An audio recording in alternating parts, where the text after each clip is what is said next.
There are few things better than a good old-fashioned kaiju smackdown, which is why I can't wait for Godzilla vs. Kong, and not just because I haven't been to the movies in longer than I care to think about. Thankfully, production is all wrapped up, so these famous movie monsters won't have to worry about social distancing. Let's take a look at the tantalizing details we have so far, and talk about what could cause these two behemoths to clash on the battlefield.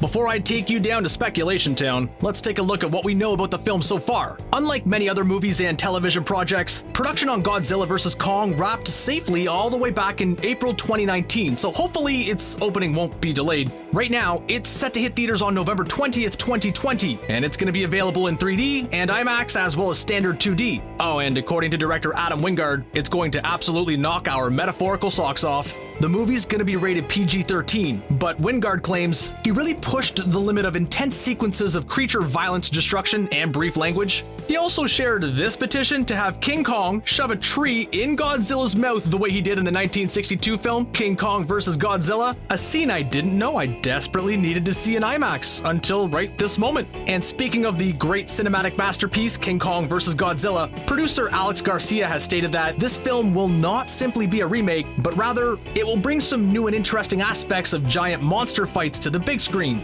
Obviously, the movie takes place in a time when King Kong and Godzilla are roaming the earth, and spoiler alert, they're going to clash in a spectacular battle of the ages. We also learn that Monarch will be going on a perilous mission into uncharted terrain, looking for clues about where these earth-shaking titans came from. Meanwhile, a human conspiracy threatens to wipe the creatures, both good and bad, from the face of the earth forever. Well, unless this is both the fourth and last entry into the Monsterverse of movies, I'm guessing the human conspiracy won't be successful, but that gives us a lot to work with, especially when we consider the other details they've spilled. Apparently, Monarch must lead the way to a prosperous future alongside the Titans, keeping humanity in check. But unfortunately, different groups pop up, each hoping to use the Titans for their own goals and pushing them to outright war, which could potentially destroy all life on the planet. So needless to say, the stakes are pretty high. Michael Dougherty directed and co-wrote Godzilla King of the Monsters and also worked on the script for Godzilla vs. Kong. He had some thoughts on the movie's big matchup, and it may not be as one-sided as you're thinking.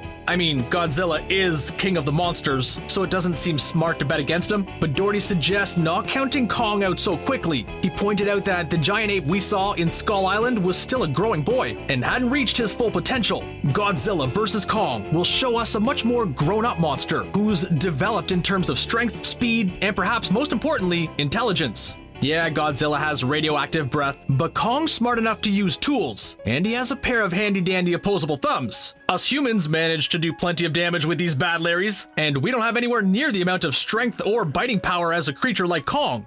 Hey, I'm not throwing shade against Godzilla, but if Batman can outsmart Superman enough to gain advantage on him in Batman v Superman, then maybe we shouldn't count Kong out just yet. Dougherty actually compared this Clash of the Titans to an even bigger fictional fight, the one between Rocky and Ivan Drago. He acknowledged that us humans just like to see epic battles regardless of why they're occurring, but said that he intends for their motivations to make sense story-wise instead of just seeming forced. So obviously we know that these two both want to be king of the monsters and that they're not known for playing nicely with one another. According to the synopsis, strange seismic activity draws the attention of Godzilla and Kong alike. So one reason for their confrontation could be the fact that they're two aggressive predators who find themselves sharing space and decide to see who's top dog, or top kaiju, I guess. But Dougherty's comments about making their fight feel authentic makes me think there's gotta be more to the story. We could definitely see an initial skirmish like this, tying into what Dougherty said about Kong growing up and trying to prove that he can beat any lizard around, even if he ends up learning that's not true.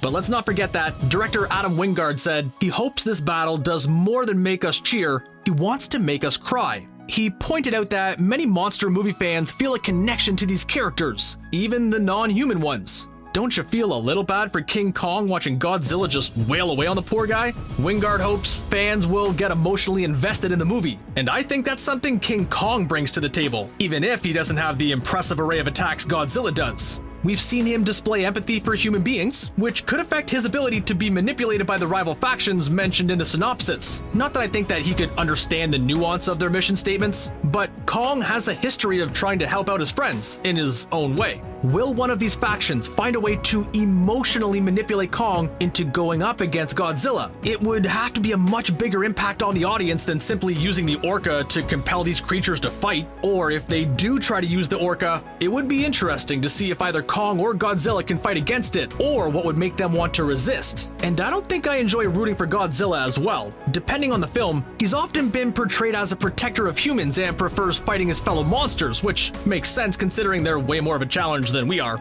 By the end of King of the Monsters, the cast mostly came around to the idea that he isn't an inherently dangerous and evil creature, although they acknowledged he's had some bad PR in the past. Seeing humans manipulating Godzilla after he did us a solid by destroying Ghidorah would also have an emotional impact. Now, let's take a look back to the post-credits scene of King of the Monsters. We saw a headline about seismic activity on Skull Island, which ties into what we know about the setup of Godzilla vs. Kong. Then, there's this cave painting, which seems to illustrate the showdown between these two creatures. Humans mucking around with the monster lineup may be new, but this ancient artwork seems to suggest that this isn't the first time these species have clashed with each other. This probably isn't a drawing of the King Kong, since he was just an adolescent when we saw him in Skull Island, but it could be one of his kind. Maybe this fight was destined to take place as part of the natural order of things, but humans will step in to make it more interesting or terrible. I'm talking about having humans not just push Kong to fight, but give him some advantages. After all, if he's capable of using tools, couldn't he possibly get a few upgrades in the form of human ingenuity? Because if they're trying to manipulate the Titans into battle to the point where they start to destroy the planet, getting rid of Godzilla would probably have to be part of the plan, since he generally puts a stop to that kind of thing. But what would really muck up the order of things would be the Mecha Godzilla. We've seen a supposed toy leak, as well as a possible hint in King of the Monsters that seems to point to his arrival. During the post-credit scene, there's an article about Monarch boosting forces around Skull Island. The article mentions a mechanized giant on Skull Island, as well as an attempt by Monarch to scare the public and drum up support. Mechagodzilla is a major game changer. In Godzilla vs. Mechagodzilla, he masqueraded as the real thing, which caused a lot of confusion on the part of humans wondering why Godzilla was being such a jerk.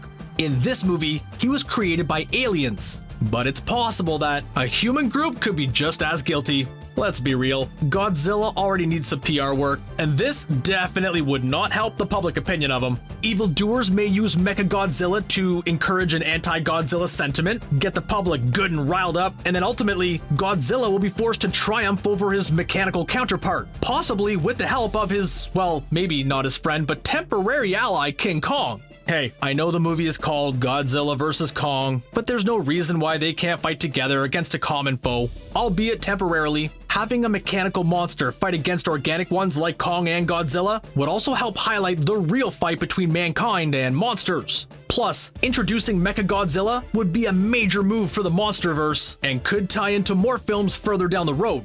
Godzilla vs. Kong is interesting because it's the sequel to both 2019's Godzilla, King of the Monsters, and 2017's Kong, Skull Island. As a fun aside, it's also the 36th Godzilla movie and the 12th in the King Kong franchise, so our favorite giant ape has some serious catching up to do. Speaking of catching up, let's take a look at the cast and which familiar faces are going to be returning besides the massive monsters. Millie Bobby Brown will return as Madison Russell after making her feature film debut in King of the Monsters, and Kyle Chandler will play her father, Dr. Mark Russell. Alexander Skarsgård will be portraying a geologist working with King Kong, despite the fact that he admits to not finding most action hero movies very interesting. He claims this character is more of a reluctant hero, and having him fight to save the day anyway makes the film more enjoyable. You know, him and the giant monsters battling each other. This was Rebecca Hall's first project following the birth of her daughter, and she'll be joined by Shana Guri, Asa Gonzalez, Jessica Henwick, and Julian Dennison, just to name a few.